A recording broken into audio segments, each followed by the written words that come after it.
When qualifying for a mortgage, income is one of the 4 pieces of information that lenders are going to look at to get you qualified. But what if you have no income in the eyes of your lender? Well, does no income always mean no income? Not necessarily. So we're going to help you find that income, and I'm going to show you just how to do that if you're self-employed. I'm going to talk to you about Dscr loans, debt service coverage ratio loans that allow you to qualify with no income of your own, hard money loans, asset depletion, and a hack that I use often with monthly distributions. So let's first talk about what no income actually means. So no income in the eyes of a lender could mean a few different things, right? You're retired, so you don't have a true source of income maybe, right?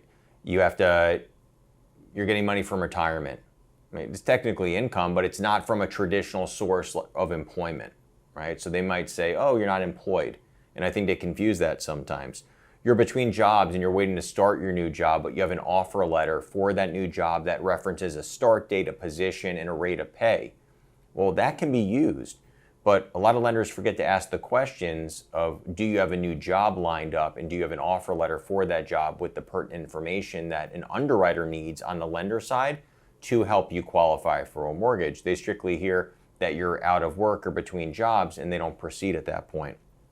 You're writing off all your income. So you're self-employed and you have a lot of expenses that you're deducting. So you've written those off, and therefore you have income, but it's now been depleted because of all your expenses. And the qualifying income, which is what lenders look at, is much lower than what your income is.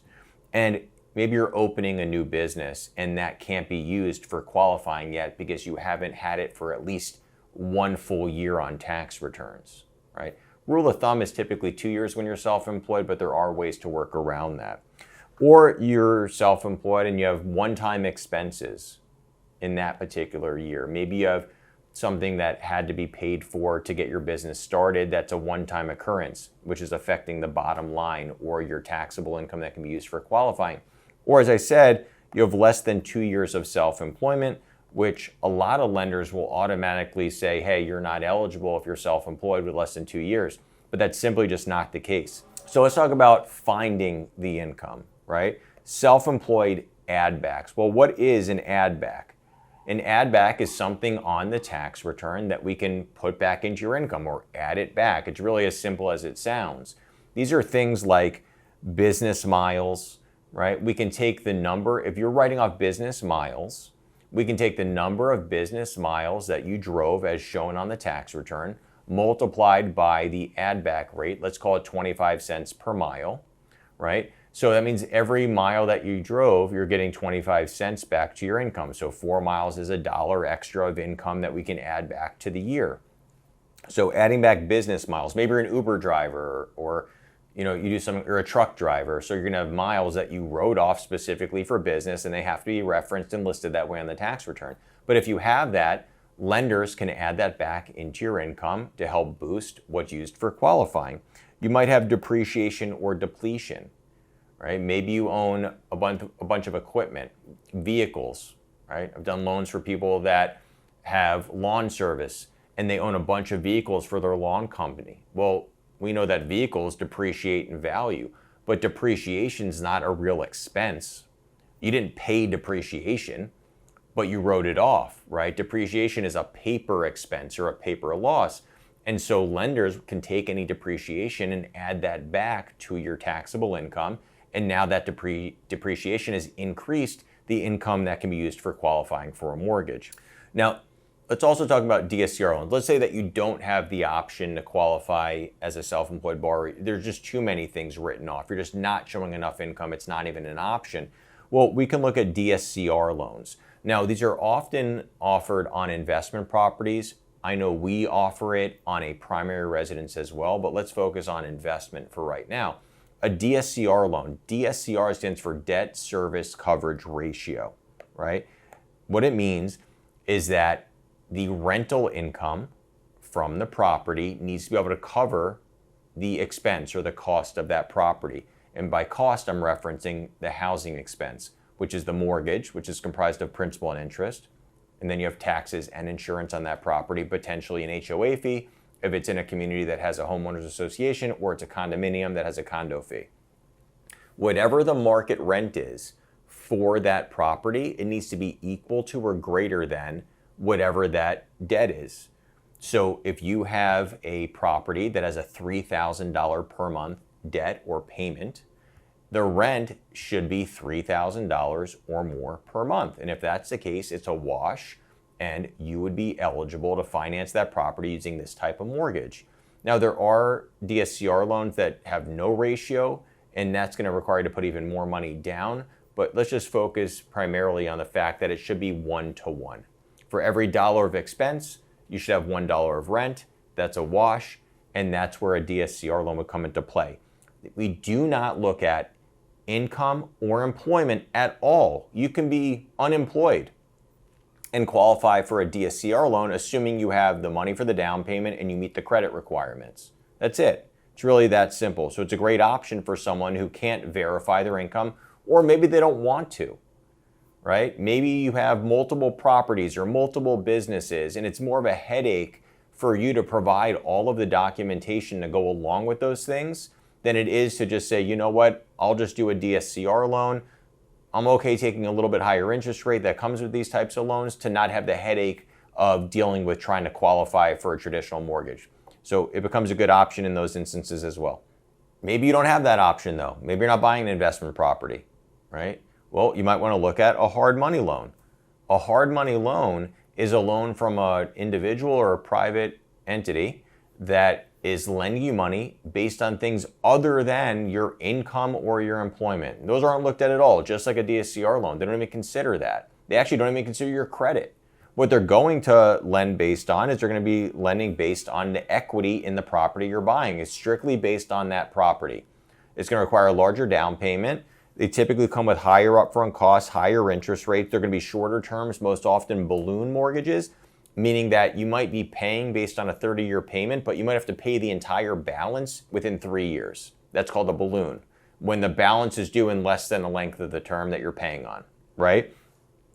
They typically require you to take these loans in the name of an LLC, so not in your name personally. Even if you're going to be living in the property, they have you taken in the name of an LLC. And the reason they do that is it makes it easier for them to foreclose on the property if you don't make your payments, because you have no homestead protection. You can't take it a homestead exemption on a property here in Florida, as example, if it's in the name of an LLC. It has to be in the name of an individual or in a trust. That's why the hard money lenders have you take out the loan in the name of an LLC, because it makes it easier for them to foreclose on the property because you don't have those protections. But if you don't have another alternative for financing, hard money loans offer fast loan approvals based on the property value. Income's not looked at and credit's not looked at, as I said. So it's an alternative if you don't. I would say this is your last resort to buy something. Now let's talk about things we can do with conventional mortgages for individuals that, like yourself, that might have a good amount of assets that they can put toward a purchase, but don't have a lot of income. We can use asset depletion. Asset depletion is when we look at your liquid assets. Let's just say you had, example, $360,000 in some sort of checking account. We can take that money and divide it over the length of the mortgage term. And whatever it gives us is what we can consider monthly income. So if you have $360,000, to keep this simple, and we do it divided over 360 months, which would be a 30-year mortgage, that would result in $1,000 per month of income. Now, I know that's not a huge number. That's not going to get you qualified for a mortgage on its own, right? But we use this method often when we're a little short on the amount of money that's needed for qualification. Maybe you have income, you can verify it, but your debt to income ratio, meaning what you make versus what your expenses are monthly, is a little bit too high. And if you want to learn more about how lenders determine your debt to income ratio, check out my video on that. But it's a little too high. You need to find a way to bring that down to help you qualify. That's where something like asset depletion could come into play. That extra $1,000 in this case could be the difference between the numbers working on a specific home and the numbers not working on that home. So it's a great method and a great technique to turn assets into income. Now, let's just say you need more than just, in this case, $1,000. What other option is there? Well, this is my hack. I've used this more times than I can even remember to help people qualify for a mortgage just like yourself when they don't show enough monthly income to actually qualify based on guidelines. If they have assets or you have assets, you can actually take that money.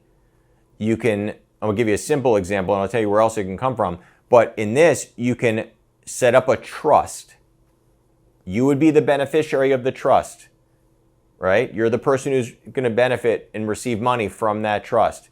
You take the money, you put that into your trust account, right? We'll call that, it's going to be low in this example, but we'll just call it this, $36,000. Lenders want to see that your income can continue for at least 36 months going forward. Continuity of income is 3 years in the eyes of a lender. So if you have $36,000 versus $360,000 in the previous example with asset depletion, divided by 36 gives us $1,000 per month, right? Now that's usable income. Now, of course, multiply that. If you had the same $360,000 that we looked at in the asset depletion example, divide that by 36 months, that's $10,000 a month of income that can be used to qualify. That alone can be enough to qualify for the purchase price. So the point being is that there are ways to derive income from your assets. Now, if you're of retirement age, we can actually have you set up distributions from a 401k or an IRA if you have one or the other. If you have investment accounts already established that are in your name personally, we can have you set up distributions from those accounts. But when it comes to investment accounts, IRAs or 401ks, we can't use the full balance of those accounts. We have to factor in for taxes, right? Income tax. So you get the most bang if the money's in a trust, checking, or savings account because we can count all of the money, whatever the balance is in that account toward qualifying. You get a little less bang for your buck if it's in an investment account, an IRA, or a 401k. But this is a great way to turn assets into income and help you qualify when you may otherwise not have qualified to purchase them. And like I said, I've had plenty of clients that utilize this with us to get qualified, especially when rates jumped substantially in the beginning of 2022. They went from the 3s up to the 6s, and we had clients that had new builds, meaning they bought from builders and they were waiting for the homes to be completed. And when they went under a contract, the rates were in the 2s and 3s. When the houses were completed, now rates were in the 6s and the 7s, and they no longer qualified. They needed additional income to qualify. So with those clients, rather than having them put their larger down payments of 20% plus that they were planning on doing, we actually had them take a portion of what would have been their down payment, set up a trust, set up distributions, or use asset depletion on a portion of that, put a lower down payment, but with that distribution they were now getting from either their assets through the depletion method or through the distributions of setting up a trust, we were able to create more income for them legally and use that toward qualifying at the now higher interest rates. So we're able to come in, save the day in those situations, help the person qualify when they otherwise thought there was no chance of that happening. If you thought that the information in this video was helpful, please leave a comment below. I do reply to all of them. And make sure to subscribe for more videos just like this one.